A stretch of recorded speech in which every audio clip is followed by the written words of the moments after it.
भारतीय गोवंशावर जगभरात शास्त्रशुद्ध संशोधन झालं असून मानवी आरोग्य, कृषी, वैद्यकशास्त्र आणि आयुर्वेद या क्षेत्रांमध्ये देशी गायींचं महत्त्व अधोरेखित झालंय.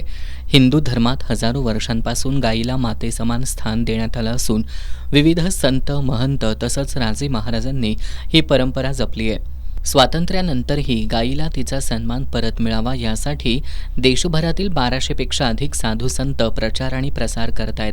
त्यानुसार येत्या 27 एप्रिलपासून देशभरात गोसन्मान आवाहन अभियान राबवलं जाणार आहे.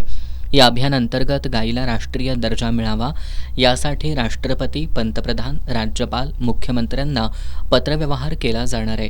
या उपक्रमात जिल्ह्यातील सर्व तालुके, गावे आणि शहरातील गोभक्तांनी सहभागी व्हावं असं आवाहन सकल हिंदू समाजानं केलंय.